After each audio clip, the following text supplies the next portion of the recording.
Queridos amigos, para mí es un gran honor y una gran satisfacción acceder a la invitación que me hace Mi Tierra Televisión para que hable sobre algún tema trascendental de la historia contemporánea de España, que es un poco lo que yo conozco mejor. Yo me presento muy fácilmente como el autor de 147 libros sobre historia de España. Ahora estoy escribiendo el número 148, que se refiere a un tema muy importante de la historia de España, como es la historia de la Iglesia española en el siglo XX. Sobre este problema he escrito también varios libros y estoy preparando uno que puede ser el resumen, la ampliación de todos ellos y que espero que vea la luz en los próximos meses. No sé todavía cuándo, porque siempre sé cuándo empiezo el libro, nunca cuándo lo voy a terminar. Pero el objeto de esta clase, casi iba a decir, porque como profesor ya durante varias décadas de historia contemporánea de España, en varias cátedras ganadas siempre por concurso oposición, no pertenezco, no sé si por suerte o por desgracia, al reducido pero eficaz gremio de los catedráticos digitales. Ahora está de moda lo digital. Hay unos cuantos catedráticos recientemente en España que no han necesitado hacer o reñir una difícil oposición contra otros colegas muy preparados también, tan preparados como ellos, sino que han recibido su nombramiento de catedráticos pues por, no sé si será Real Decreto o Real Orden, pero en todo caso por una firma del ministro de turno, sin haberse examinado antes. Y yo, permítanme ustedes que que exprese un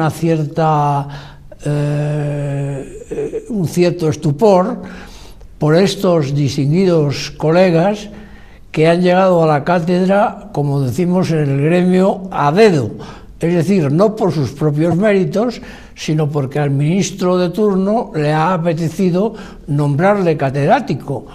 Bueno, no digo que no se lo merezcan, supongo yo que tendrán méritos para ello. Yo no los he tenido que reñir varias oposiciones a esas cátedras, una de historia y geografía en los institutos de enseñanza media, con lo cual me honro en ser colega de catedráticos del instituto tan eminentes como el señor Domínguez Ortiz, como don Gerardo Diego, el eximio poeta, o don Antonio Machado, el no menos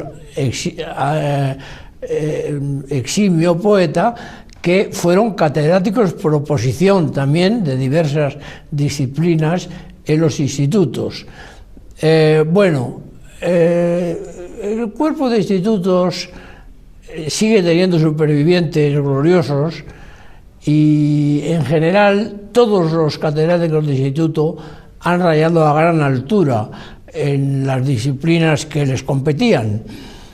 Pero yo pertenezco también al escalafón de los catedráticos de universidad, pasando por todos sus grados de ayudante y de adjunto y todo lo demás, porque esa era antes la carrera universitaria y ciertamente no sé si los catedráticos actuales alcanzan el nivel que alcanzaron quienes fueron mis maestros. Yo me precio en ser discípulo de un Claudio Sánchez Albornoz, a quien creo el historiador más importante que escribió sobre la España anterior al siglo XX, en el cual vivió y murió, del profesor Vicente Palacio Atar, que es uno de los que sobreviven, del profesor José María Jover, de una pléyade gloriosa de catedráticos de universidad que han hecho la historia de España que yo estudié y que yo luego he procurado ampliar en las zonas que me competían por vocación o por conocimiento. Bueno, pues esos 4 títulos de catedrático por oposición o por concurso oposición me avalan ante ustedes para que yo ahora hable de un tema que me parece sumamente importante, que hace poco fue objeto de un artículo mío en la revista Época y que ha sido objeto de muchos de mis libros. El artículo se titulaba La otra memoria histórica. Ahora se habla mucho de memoria histórica y yo, como catedrático de historia y como autor de 148 libros de historia que están ahí, están sometidos al juicio público que en cuanto a su difusión, a su venta totalmente libre en las librerías, ha sido muy alentador para mí. He pasado varias veces del 500.000 de ejemplares en alguno de esos libros, como la historia básica de la España actual. Voy camino de pasarlos con otro libro que todavía es novedad, aunque salió ya hace unos años, la historia total de España, ambiciosísimo título, que va por la edición número 14 en este momento. Y a ese veredicto del público, lo mismo que al veredicto de los tribunales de oposición que en su día me juzgaron y que estaban formados por profesores a quienes yo en algún caso no conocía, por ejemplo el profesor Mario Hernández Sánchez de Barba, que fue un votante principal en la cátedra, en las oposiciones que me dieron la cátedra, en el año 75, con el profesor Miguel Artola, al cual sí conocía, pero no lo suficiente, que después le he conocido muchísimo mejor, y me honro mucho que estuviera en mi tribunal junto con el profesor Vicente Palacio Atar. Los demás colegas míos, opositores, que compitieron conmigo en aquellas oposiciones del año 75, todavía no había muerto Franco, son todos, o han sido ya, porque alguno ha fallecido, catedráticos de universidad. Por tanto, aquello tuvo una gran altura y para mí es un gran honor haber ganado la única plaza que se ventilaba en esas oposiciones. ¿Por qué digo esto? Digo esto porque después, con los diversos gobiernos que nos han regido desde entonces, han aparecido otros señores catedráticos. Creo que el primero fue don Manuel Tuñón de Lara, con el cual tuve contacto y amistad, pero que, aunque sin duda tenía méritos para ello, no se presentó a una oposición, como yo tuve que hacer, sino que fue elegido catedrático digital. Es decir, entró en la Universidad del País Vasco, donde tuvo una cátedra muy concurrida y muy elogiada, pero no se sometió a la prueba de la oposición. Para mí es una prueba esencial y, naturalmente, quienes no la han pasado no alcanzan para mí la garantía de quienes sí la hemos pasado con tribunales tan importantes y ante rivales también tan importantes. Bueno, pues voy a hablar de la otra memoria. Ahora, este gobierno socialista que nos preside, y a quien yo respeto porque es el gobierno de España, me puede gustar más o menos, pero ahí está, acaba de aprobar o de hacer que aprobaran las Cortes un proyecto de ley que él llama de la memoria histórica. A mí, como historiador, me parece extraño que se pueda legislar sobre la memoria histórica, porque la historia puede ser objeto de estudio, de análisis, de controversia, todo lo que se quiera. La historia científica la inventó en el siglo IV antes de Cristo un genio de las letras llamado Tucídides. Antes de él había habido historiadores como Heródoto, que fue un gran historiador. Después de él ha habido historiadores como un Julio César, por ejemplo, y otros muchos más, pero nadie como Tucídides, creador de la historia científica, en su maravillosa historia de la guerra del Peloponeso, en la cual él fue un estratega, es decir, un capitán general del ejército ateniense, elegido por el pueblo ateniense. Fue estratega, combatió en algunas batallas importantes anfibias, navales y terrestres de esa guerra del Peloponeso, que se riñó en el siglo IV antes de Cristo, y fue un general derrotado al final, porque después de muchos avatares, y él era un general excelente, él trató de reconquistar la colonia ateniense de Anfípolis, amagó un desembarco, parece que ganaba, pero al final fue derrotado por los enemigos de Atenas. Entonces fue destituido, sufrió el ostracismo y en lugar de lamentarse de su mala suerte, que evidentemente la tuvo, lo que hizo fue explicar lo que había sido aquella guerra. ¿Cómo lo explicó? Pues yendo a los campos de batalla, a los sitios donde la guerra se realizó, a las ciudades que la habían protagonizado. Conoció el lugar de las batallas, a muchos de los soldados que habían combatido en ella, a otros que murieron en ella también los conocía.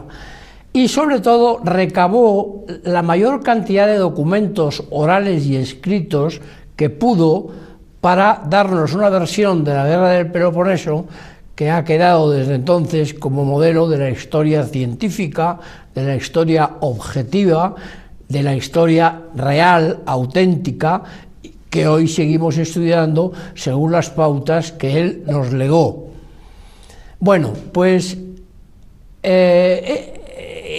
la historia por tanto, es un trabajo de los historiadores profesionales que se dedican a ella y que emplean las tácticas y las técnicas que inventó Tucídides. Yo me considero modesto discípulo del gran Tucídides, he leído todas sus obras que hoy se conservan, sobre todo la guerra del Peloponeso, he recorrido, como él lo hizo, los campos de la Grecia continental, de Asia Menor y de las islas del Mediterráneo, Creta y Sicilia, donde se rindió esa cruenta guerra, y sobre todo me he emocionado muchísimo con la campaña final en que Atenas perdió esa guerra en la isla de Sicilia frente a los aliados de Esparta y la propia Esparta, que tenía un magnífico ejército que fue capaz de vencer al ejército ateniense.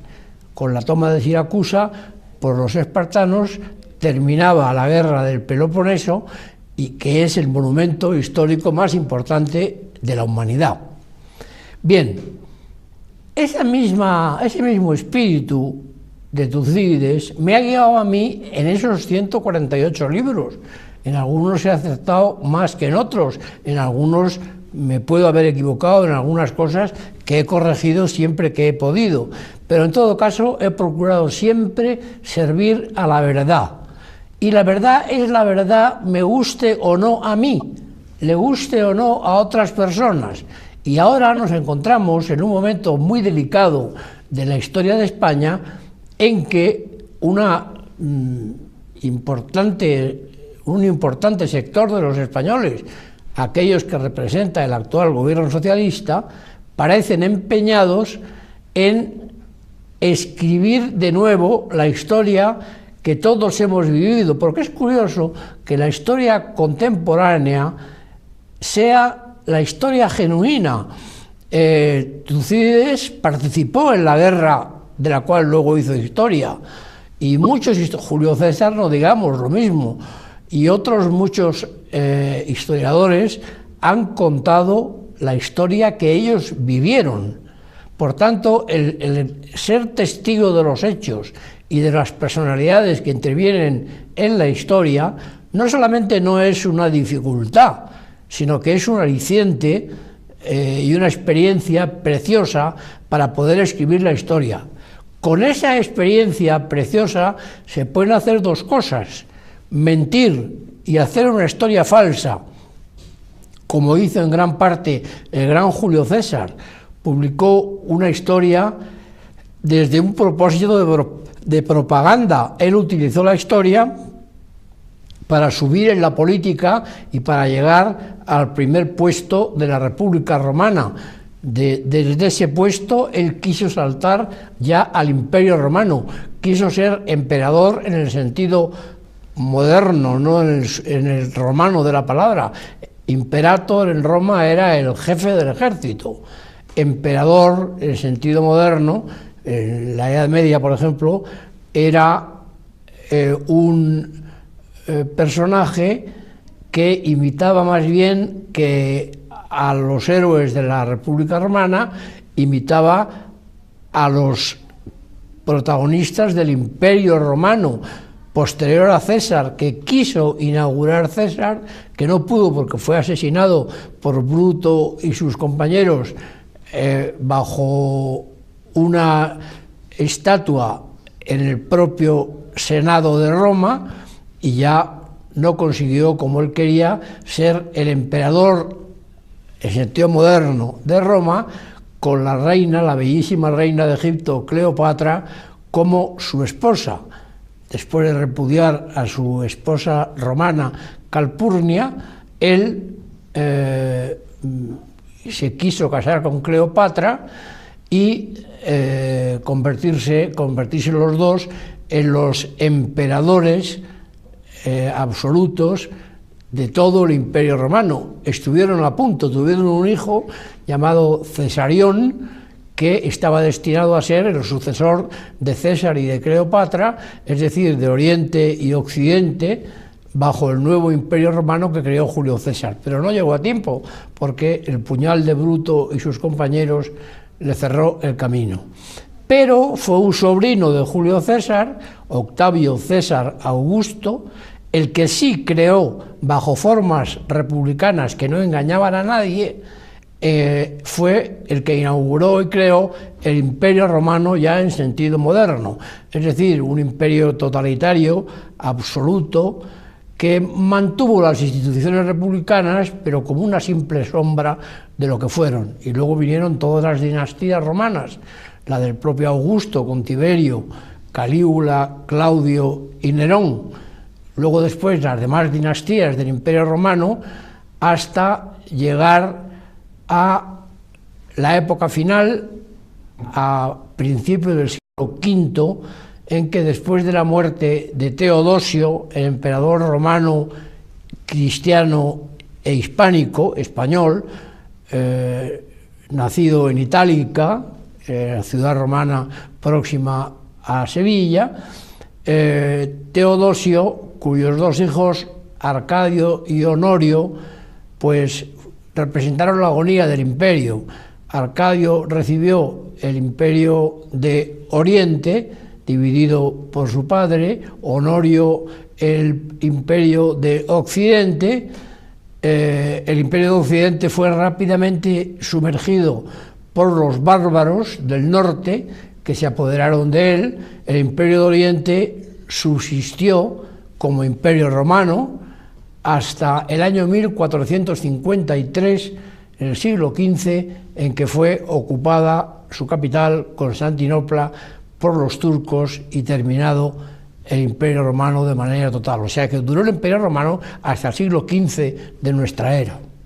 Bueno,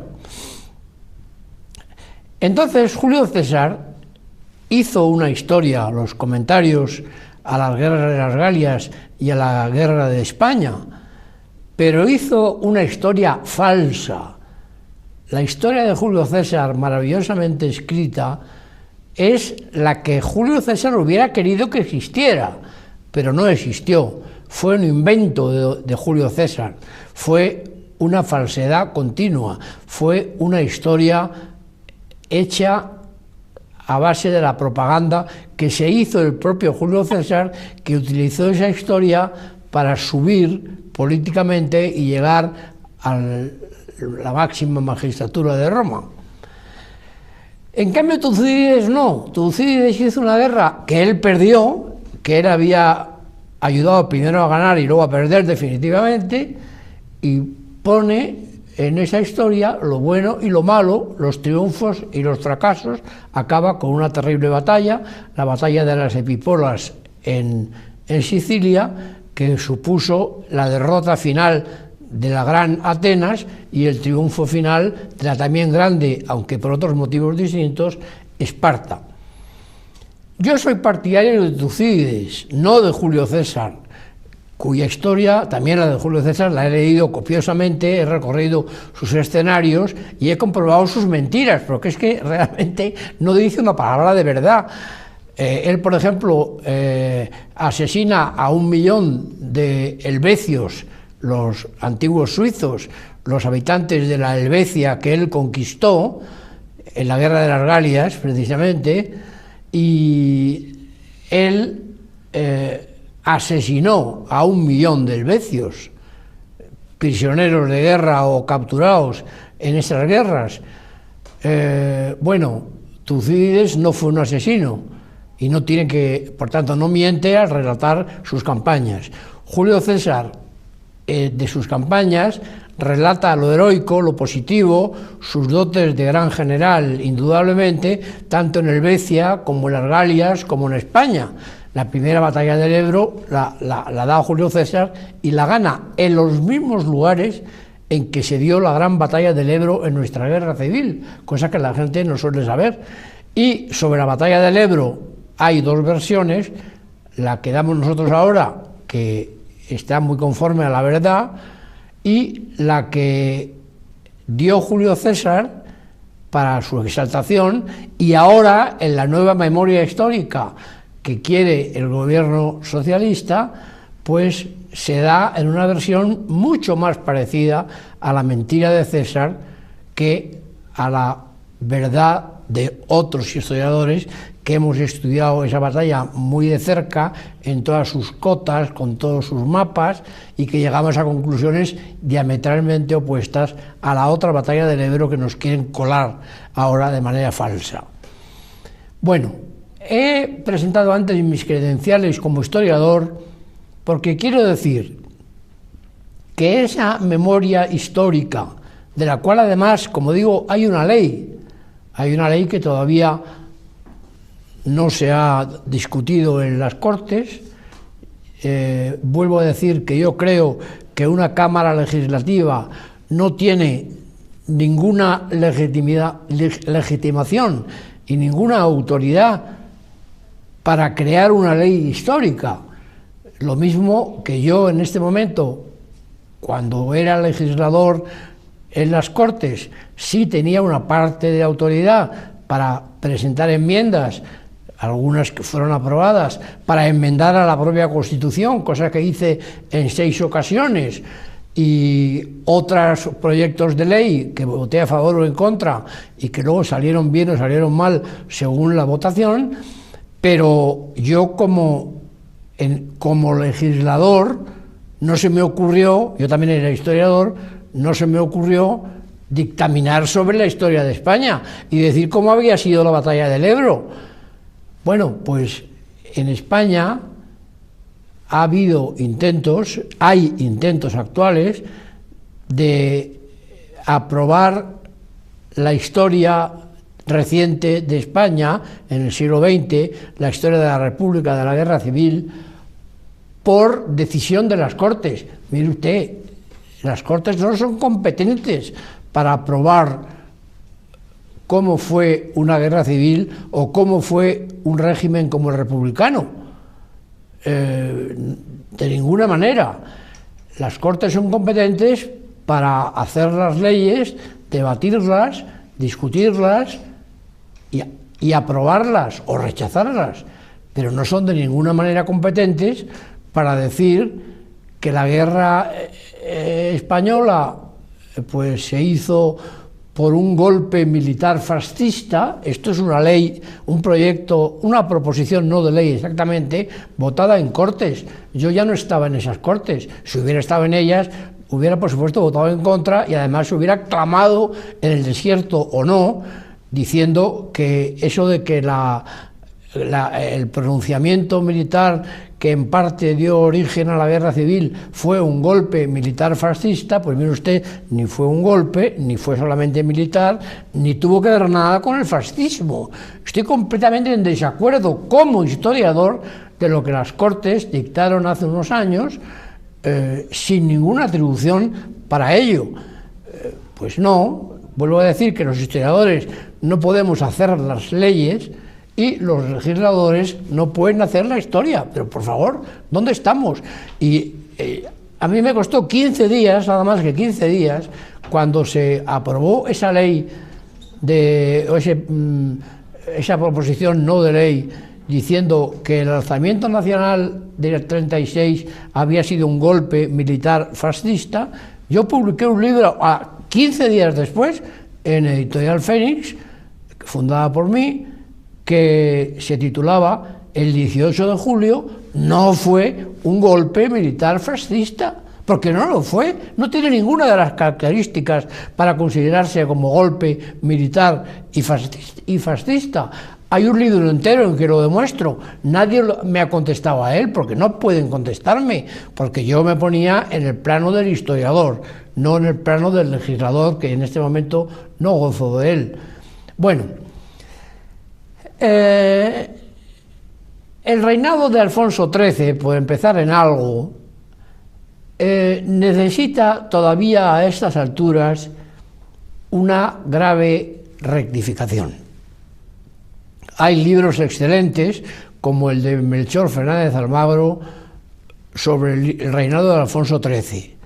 Hay libros provenientes de la derecha republicana, que en el fondo es la izquierda, como el de don Miguel Maura, que fue ministro de la Segunda República, que se llama Así cayó Alfonso XIII, con el cual estoy bastante de acuerdo, no con Maura, sino con su libro, porque creo que él actúa honradamente como testigo, como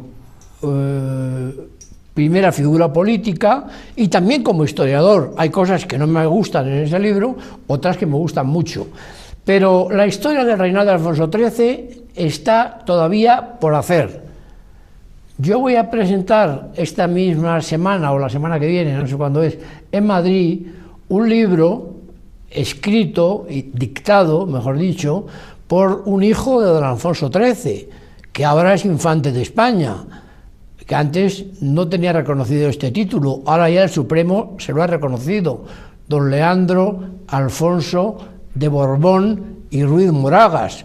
Es hijo de Alfonso XIII, que lo tuvo fuera del matrimonio, con una bellísima actriz. Libro que ha hecho en colaboración con un historiador profesional para no desbarrar en temas históricos, y libro que yo he prologado porque me parece muy importante. No es que esté de acuerdo con él absolutamente en todo, pero ya aclara muchas cosas del reinado de Alfonso XIII, que él es hijo de Alfonso XIII, eso está completamente demostrado por todos los procedimientos que el Supremo aceptó en su día, y me parece ya una aportación importante, pero no definitiva todavía. Creo que todavía el gran libro sobre la vida y la obra de don Alfonso XIII está por escribir. Ha habido ensayos muy importantes del profesor Palacio Atar, del profesor Seco Serrano, ha habido ensayos muy importantes, pero la gran historia de Alfonso XIII está todavía abierta y por hacer. Los documentos, casi todos en el archivo de Palacio, casi todos, no solamente ahí, pero casi todos están ahí. Bueno, pues ahí hay un camino para los historiadores. No hablaré aquí del reinado de Alfonso XIII porque nos llevaría muchísimo tiempo, pero sí voy a hablar ya de la República y de la Guerra Civil. Miren ustedes, Sobre la República y la Guerra Civil, en conjunto yo he escrito más de 40 libros. Por tanto, tengo alguna autoridad para hablar de estos temas. ¿Me he quedado satisfecho? No. Seguiré escribiendo sobre República y Guerra Civil, porque hay 30.000 y pico libros sobre la República y la Guerra Civil. Creo que los conozco todos, creo que los tengo subrayados todos. Además de libros hay millones de documentos periodísticos y no periodísticos, en varios archivos españoles y en varios archivos extranjeros, en varias grandes bibliotecas españolas. Por ejemplo, la Biblioteca Nacional es la más importante en este aspecto. Pero hay además muchísimos documentos que están en el Servicio Histórico Militar, actualmente en Ávila, antes en Madrid, en la calle Mártires de Alcalá, leído por mí en gran parte, y hay muchos libros fundados en esos documentos de manera muy acertada o menos acertada. Bueno, la historia de la República, hay ahora un movimiento de volverla a escribir y de manera pésima, falsa.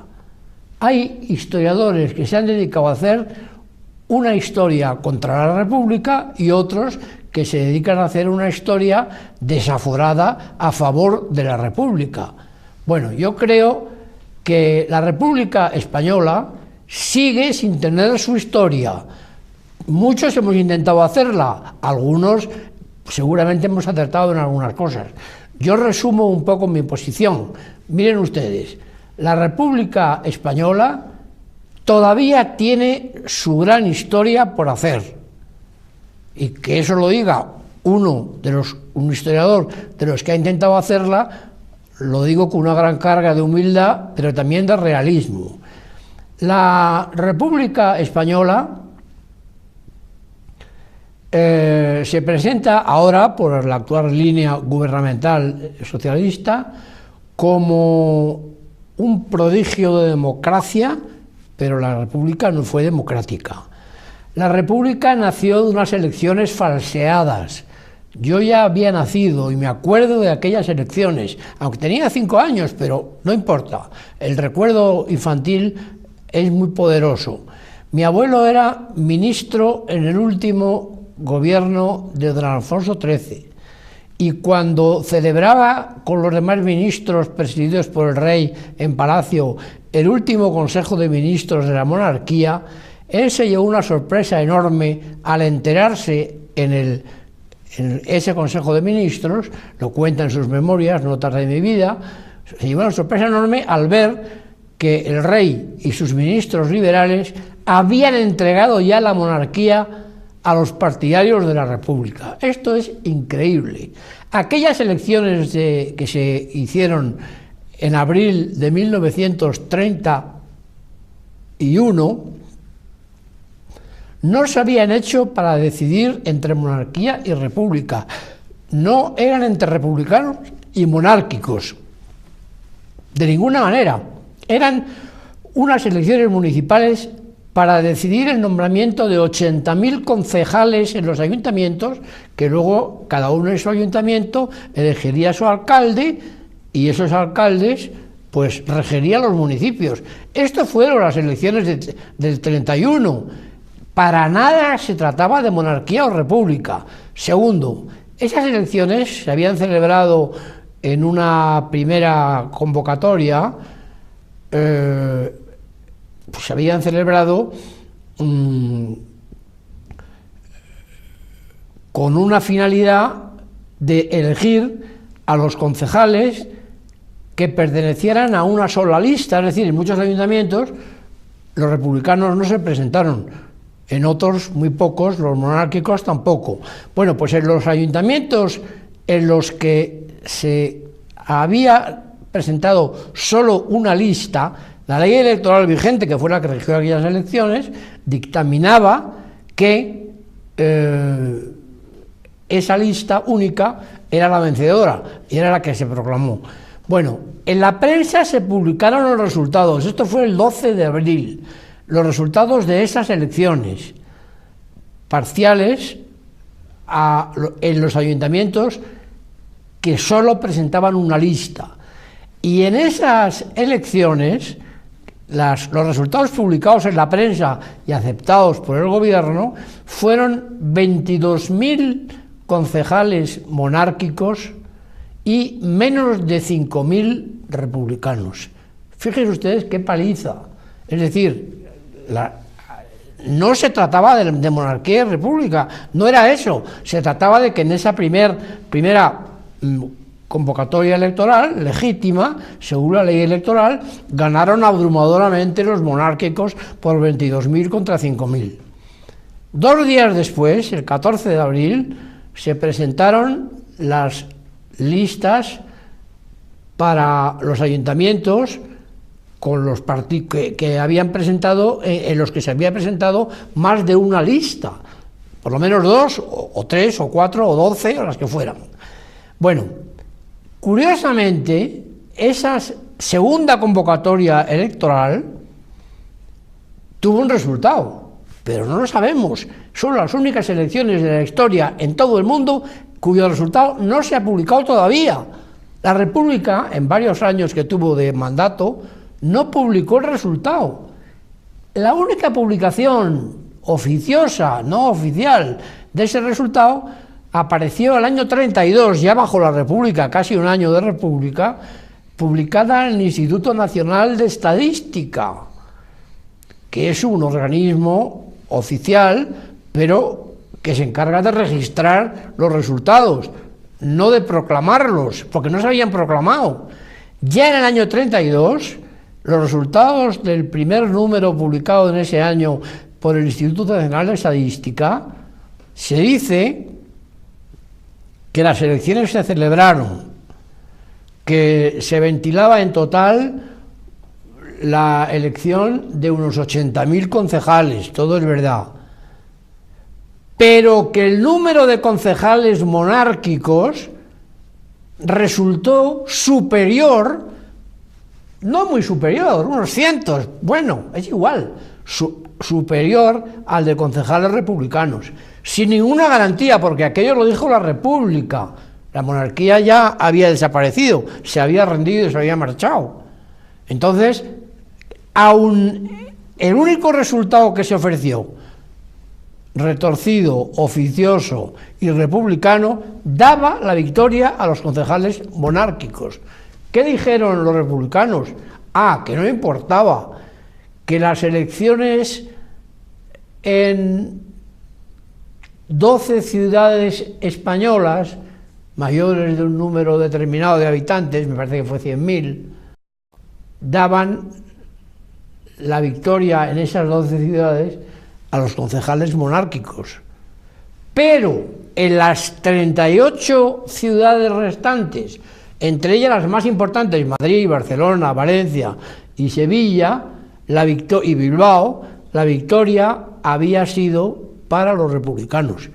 Pero que en el campo español, que es tan posibilidad de votante como las ciudades, la victoria monárquica había sido abrumadora. Abrumadora. Bueno, pero si no se trataba de monárquicos y republicanos, eso lo dijo el Instituto de Estadística porque le dio la gana, pero no se trataba de eso, pero aun tratándose de eso, la victoria monárquica era era abrumadora, y la victoria republicana se reducía a 38 ciudades. ¿Que es muy importante el voto de las ciudades? Evidentemente, pero que el voto de los pueblos y de las ciudades menores también es igual de importante. Todos los votos valen lo mismo. Pues los republicanos dijeron que no, dijeron que los votos de las ciudades era lo que determinaba el resultado. ¿Y por qué? ¿Por qué los votos de los pueblos no servían? Es que ahí reina el caciquismo, bueno, y en las ciudades también. Eso es una tontería. Bueno, pues eso fue la doctrina que se aceptó, y el rey y los ministros liberales monárquicos, el conde de Romanones, el duque de Maura, fíjense ustedes qué nombres, eran monárquicos ellos, pero aceptaron la victoria de la República. ¿Pero por qué? Si no había ganado, si había perdido. Y además no iba las elecciones no iban con monarquía y república. Pues miren ustedes, todavía en los libros de texto aparece la República como vencedora de las elecciones. No lo fue. No lo fue. Venció la monarquía y las elecciones no eran para elegir entre monarquía y república. O sea que aquello fue un fraude. La república empieza con una mentira, con una falsedad tremenda. Eso lo vio mi abuelo muy claro en el Consejo de Ministros, en que dijo que bueno, que quién estaba diciendo allí que las elecciones se hacían para cambiar el régimen. Nadie lo había propuesto así. Y además que si en los datos publicados hasta entonces, que eran los del 12 de febrero, la victoria monárquica era abrumadora. Bueno, pues seguimos con la historia, incluso en libros de historia serios, como el de Tuñón de Lara, se sigue diciendo que ganó la República y que la monarquía abandonó. Es verdad que la monarquía abandonó, pero por cobardía de Alfonso XIII, por cobardía de los ministros liberales. Hubo solamente dos ministros, mi abuelo Juan de la Cierva y el señor conde de Buguayal, que votó con él a favor de la monarquía, porque aquello no iba con el cambio de régimen y por tanto las elecciones que habían ganado los monárquicos, el rey no debía aceptarlas como un plebiscito contra la monarquía. Vean ustedes el problema. El caso es que el rey se marchó y la república nació pues en una enorme mentira. El segundo gran error de la república, la segunda gran mentira, es que fue una república democrática. Miren ustedes, no es verdad. La democracia es una cosa muy clara. Es un régimen que nace de la concordia entre los ciudadanos que se dan un régimen por mayoría. Bueno, en aquella república no había mayoría, ya lo acabo de demostrar, y aquella república, cuando ganó las elecciones, amañó las elecciones que hubo después de estas, amañó estas del 31, amañó las que se celebraron en el mes de junio para cortes constituyentes, las amañó totalmente, las falseó totalmente. Aquello no fue legítimo, aquellas cortes no fueron legítimas. Luego aprobó la Constitución, por tanto, de manera ilegítima.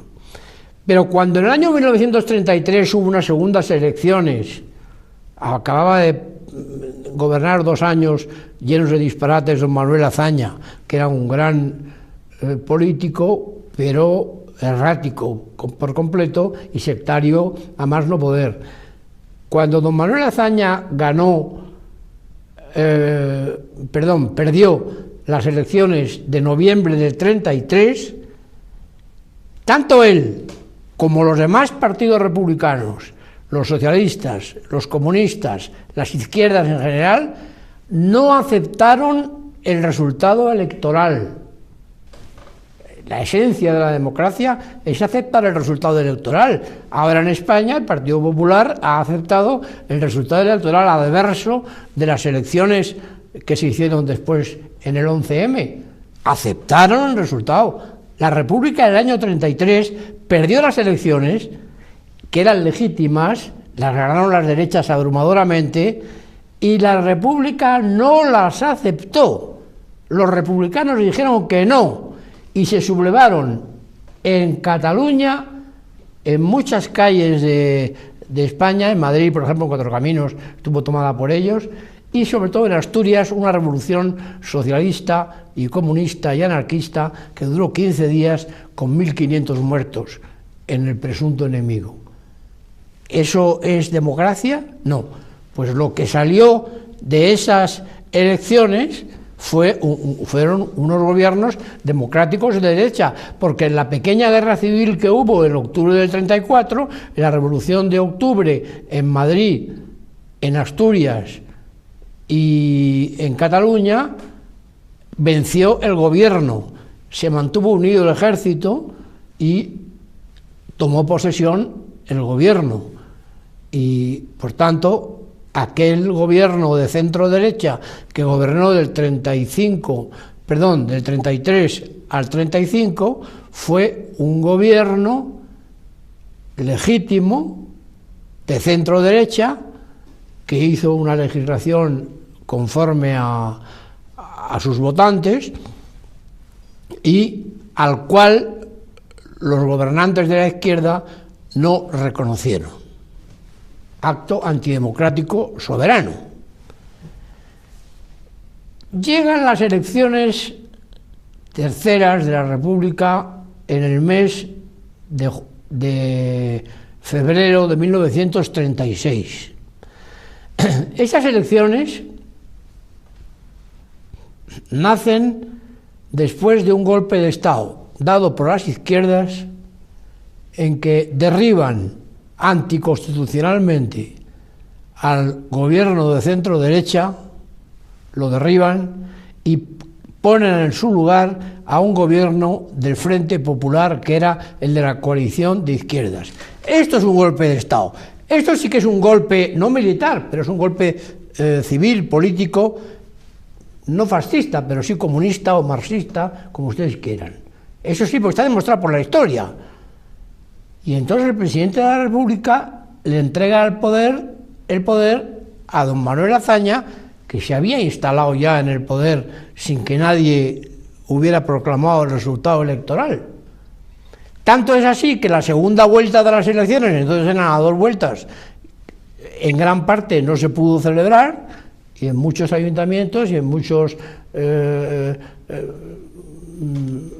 cabezas de partido y capitales de provincia no hubo segunda vuelta. Aquello era ilegal, netamente, pero además el gobierno que se creó era un gobierno del Frente Popular, era un gobierno en cuya comisión de actas don Indalecio Prieto, que era el presidente, ayudado por el Partido Nacionalista Vasco, que el 33 había votado a favor de las derechas, porque era de derechas y católico, y en el 36, por obtener la autonomía que le habían prometido las izquierdas, favoreció y votó a las izquierdas, pues el PNV y el PSOE copaban la comisión de actas, suprimieron las actas que les dio la gana pertenecientes a las derechas, quitaron actas a todos los diputados de derechas que les vino en gana y convirtieron una mayoría reducida, que no era de ninguna manera absoluta y que faltaba la segunda vuelta, que no sabemos lo que hubiera pasado, la convirtieron en mayoría absoluta, falsa y aplastante.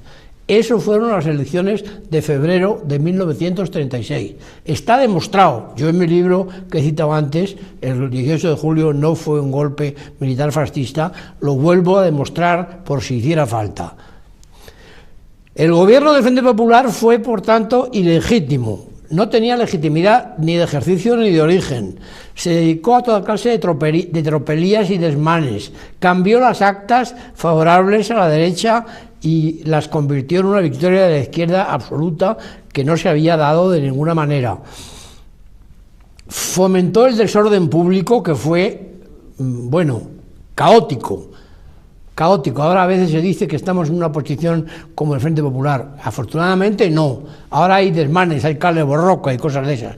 Aquello era en toda España, pero con muchos más asesinatos. Ahora, gracias a Dios, parece que, bueno, ha habido 2 asesinatos en Barajas, pero según dicen sus responsables, aquello fue contra su voluntad. Bueno, yo no me lo creo, pero el caso es que ha habido nada más que 2 últimamente, entonces eran todos los días asesinatos políticos, asesinatos de sacerdotes y de religiosos.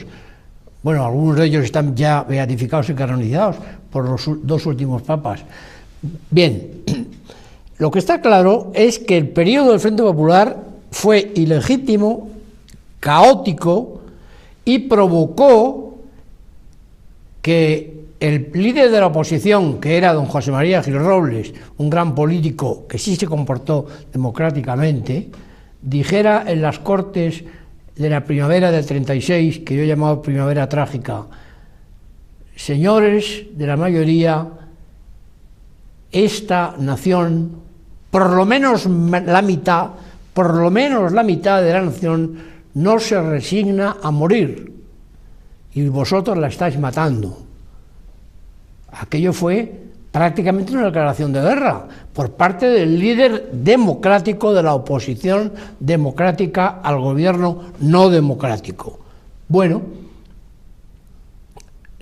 la gente de derecha se veía arrinconada, se veía amenazada, se veía asesinada y robada, y la gente de derechas pidió a los militares afines que salvaran a España, y ellos lo hicieron. Hubo sí una conspiración militar, evidentemente. Fascista nada. La Falange Española, que era el partido fascista español en aquel momento, era un partido pequeño que no pasaba de 15.000 militantes y que era completamente incapaz de declarar una revolución fascista o no fascista. Esto es otra de las grandes mentiras. Entonces, el alzamiento fue eso, media nación que no se resigna a morir.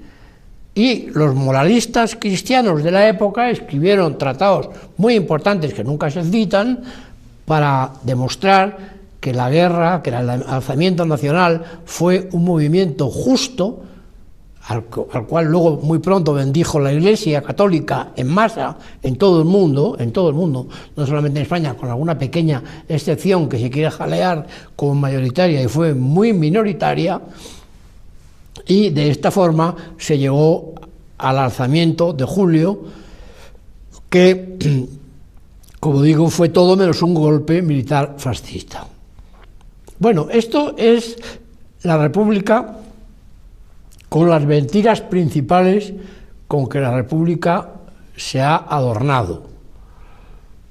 Podríamos hablar con más extensión todavía sobre la guerra civil, es el tema que yo he estudiado más, pero no me va a dar tiempo porque es muy tarde ya y yo no quiero abusar de su paciencia. Solamente diré que en varios libros, por ejemplo en uno que se titula No nos robarán la historia, yo cuento las mentiras más importantes que se han tratado de colar a los españoles sobre la guerra civil. Estas mentiras están incluidas de lleno en esa reivindicación de la memoria histórica que ahora trata de hacer por ley el gobierno del señor Rodríguez Zapatero.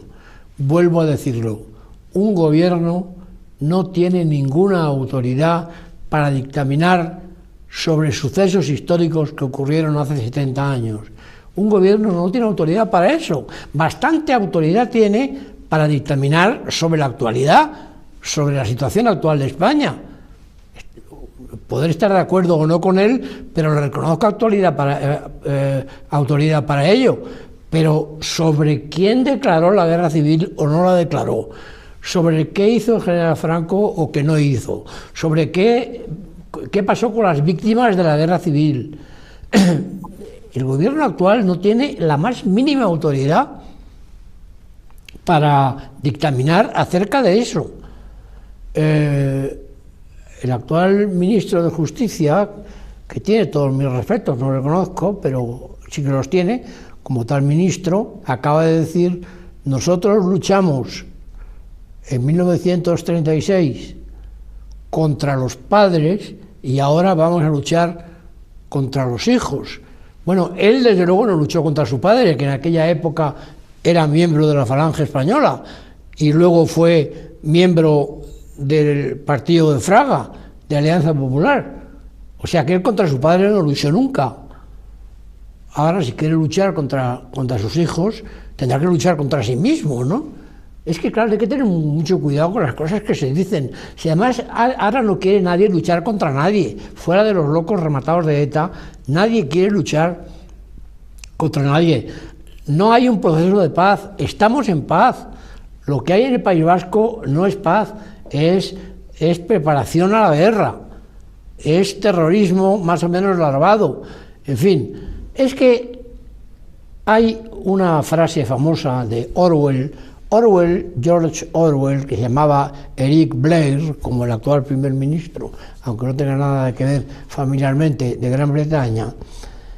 George Orwell escribió un famoso libro, 1984, en el cual él estuvo en la Guerra Civil Española, quiso ser voluntario comunista, no pudo entrar en las brigadas internacionales y entró en el Partido Obrero de Unificación Marxista, pero era absolutamente rojo.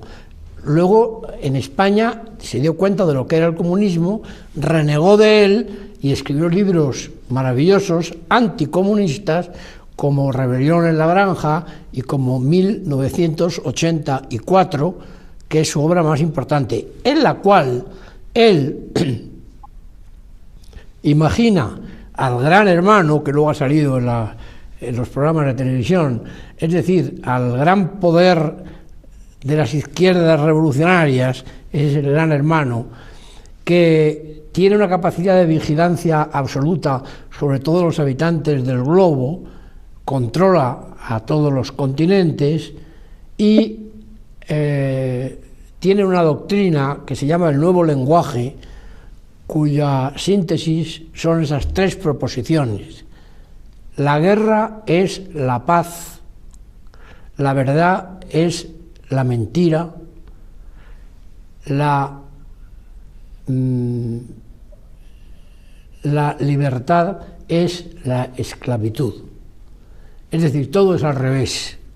Es la tesis que se llama el nuevo lenguaje, el New Speak, que decía él, y el nuevo lenguaje que utiliza la izquierda universal contra los grupos liberales o conservadores que no se pliegan a sus designios. Bueno, la guerra es la paz, la mentira es la verdad, la libertad es la esclavitud.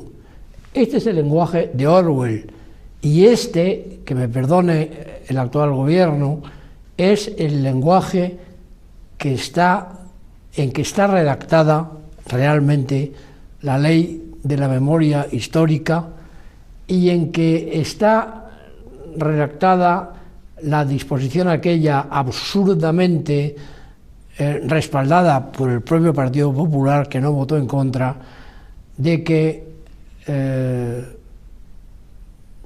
el 18 de julio fue un golpe militar fascista. No es verdad, es falso, es mentira, pero como la mentira es la verdad, pues esta es la verdad.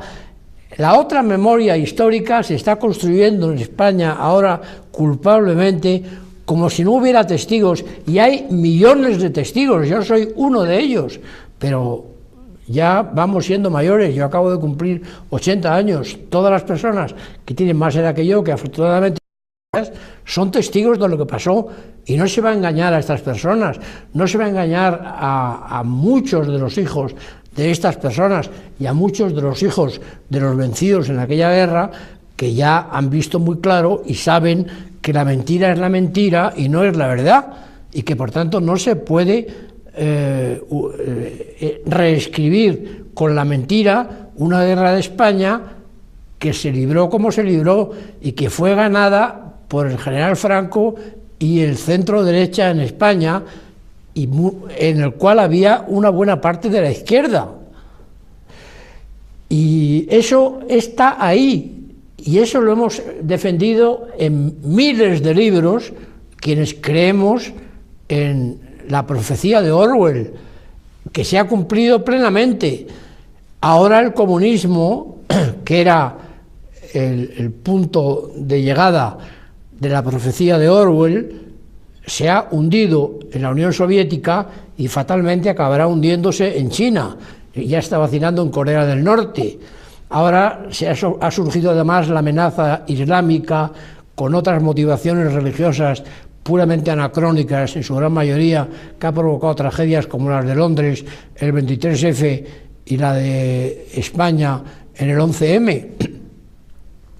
Pero lo que no se puede hacer es sustituir una verdad reconocida por la parte más sana, más documentada, más inteligente de la humanidad, para sustituirla por una mentira tremenda, disfrazándola de verdad. Bueno, este era el mensaje que yo quería transmitirles a ustedes hoy. En mi época de ministro de Cultura, en el año 80, yo recorrí detenidamente, más de una vez, todas y cada una de las Islas Canarias. Aquello fue una prueba, una experiencia imborrable. El llevarme a la Orquesta Nacional a la isla de La Palma, por ejemplo, el haber recorrido, como digo, todas las islas sin dejarme ninguna, y tratar de revivir en mí el espíritu de los primitivos pobladores de las islas, de los españoles que fueron allí a llevar la civilización y la religión, que cometieron errores, pues ¿quién no los comete? Pero en aquel viaje, que luego fue sucedido por otros, ya fue precedido y sucedido por otros muchos, ahora tengo que volver pronto, porque a todo español de la península que no conoce y actualiza el conocimiento de las Islas Canarias, le falta algo fundamental. En Garachico recuerdo yo que hice un largo discurso sobre aquella localidad que estaba un poco enfrentada en el sentido geográfico y positivo a las Américas. Las Canarias fueron la vanguardia de España hacia América. El destino de España en relación con América se teje allí. Las carabelas hicieron su última recalada despidiéndose de las islas de Gomera y del Hierro, que desaparecían en el horizonte cuando ellos llegaban a su gran aventura. Para mí, la contribución de las Islas Canarias al propio ser de España, que en aquellos años se conjuga con el ser de las propias islas, que se transformaban en un elemento de futuro imprescindible para todo Occidente, pues es una experiencia imborrable que nunca me olvidaré y que me alegra mucho que por esta demasiado larga alocución pues haya podido poner en claro algunas mentiras que se han deslizado sobre España y sobre todas las regiones que integran a España, entre las cuales una de las más queridas por mí son precisamente las Islas Canarias. Muchas gracias.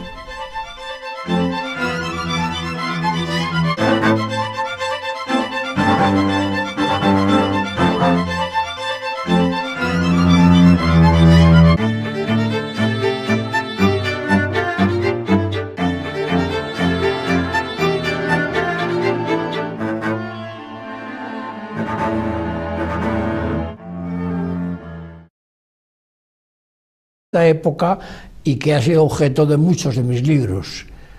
El artículo se titulaba La otra memoria histórica. Ahora se habla mucho de memoria histórica y yo, como catedrático de historia y como autor de 148 libros de historia que están ahí, están sometidos al juicio público que en cuanto a su difusión, a su venta totalmente libre en las librerías, ha sido muy alentador para mí.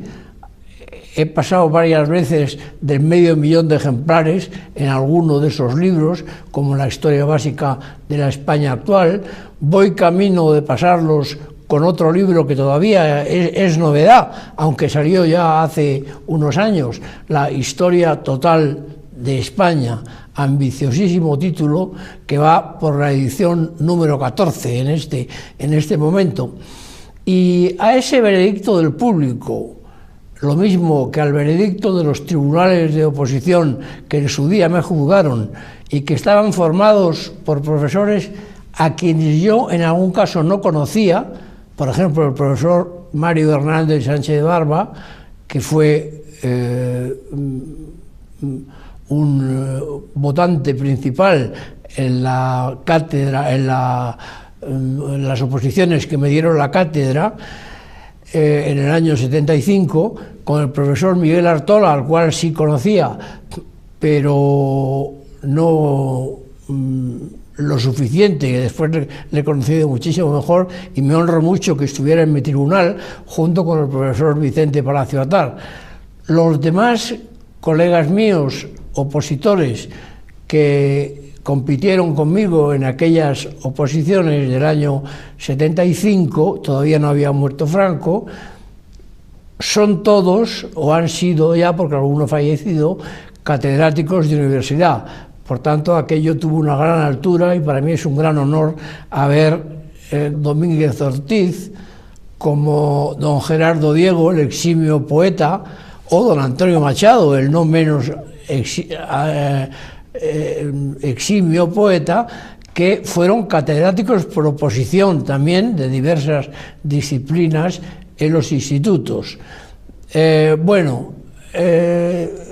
cuerpo de institutos sigue teniendo supervivientes gloriosos y en general todos los catedráticos de instituto han rayado a gran altura en las disciplinas que les competían, pero yo pertenezco también al escalafón de los catedráticos de universidad, pasando por todos sus grados de ayudante y de adjunto y todo lo demás, porque esa era antes la carrera universitaria, y ciertamente no sé si los catedráticos actuales alcanzan el nivel que alcanzaron quienes fueron mis maestros. Yo me precio en ser discípulo de un Claudio Sánchez Albornoz, a quien creo el historiador más importante que escribió sobre la España anterior al siglo XX, en el cual vivió y murió, del profesor Vicente Palacio Atar, que es uno de los que sobreviven, del profesor José María Jover, de una pléyade gloriosa de catedráticos de universidad que han hecho la historia de España que yo estudié y que yo luego he procurado ampliar en las zonas que me competían por vocación o por conocimiento.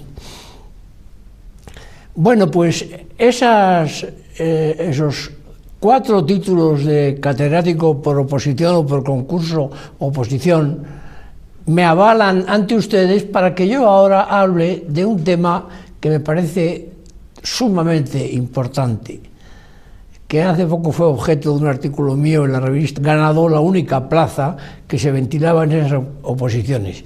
¿Por qué digo esto? Digo esto porque después, con los diversos gobiernos que nos han regido desde entonces, han aparecido otros señores catedráticos. Creo que el primero fue don Manuel Tuñón de Lara, con el cual tuve contacto y amistad, pero que, aunque sin duda tenía méritos para ello, no se presentó a una oposición como yo tuve que hacer, sino que fue elegido catedrático digital.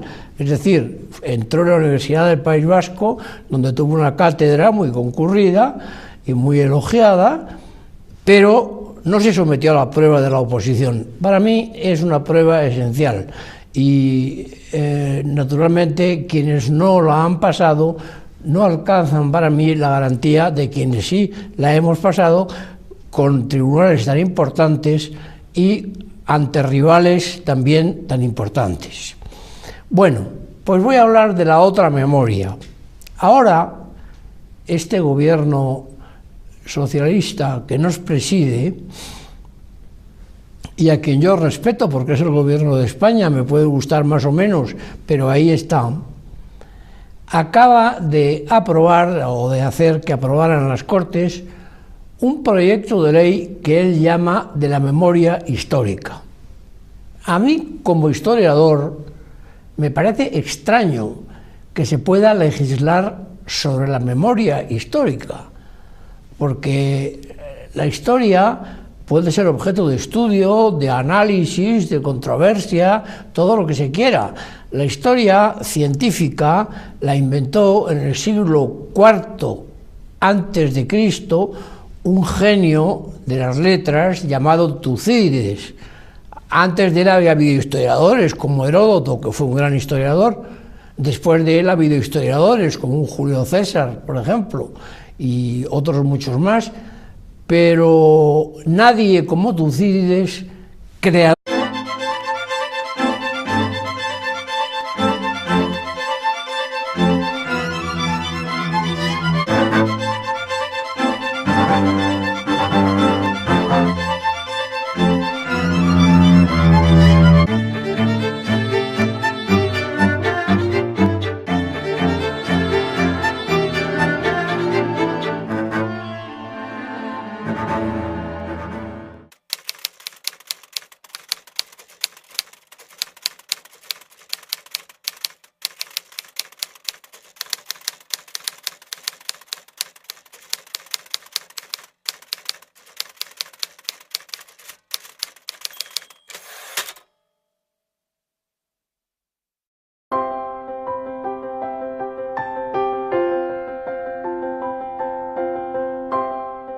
Queridos amigos,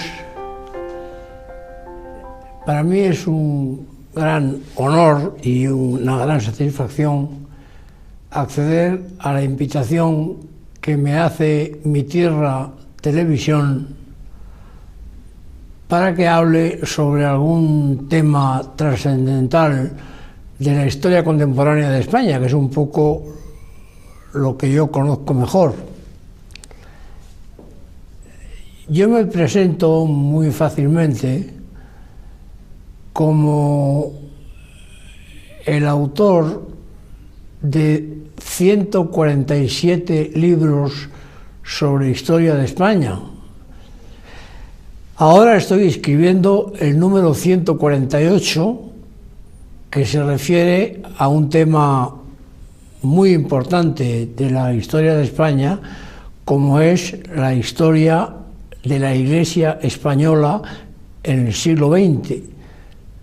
Sobre este problema he escrito también varios libros y estoy preparando uno que puede ser el resumen, la ampliación de todos ellos y que espero que vea la luz en los próximos meses. No sé todavía cuándo, porque siempre sé cuándo empiezo el libro, nunca cuándo lo voy a terminar.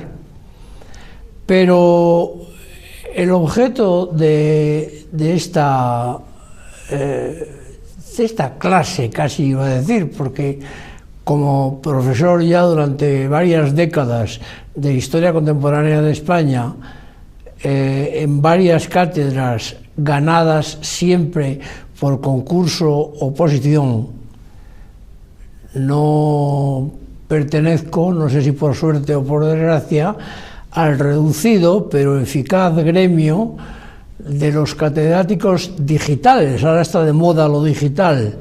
Hay unos cuantos catedráticos recientemente en España que no han necesitado hacer o reñir una difícil oposición contra otros colegas muy preparados también, tan preparados como ellos, sino que han recibido su nombramiento de catedráticos pues por, no sé si será Real Decreto o Real Orden, pero en todo caso por una firma del ministro de turno, sin haberse examinado antes. Y yo, permítanme ustedes que exprese un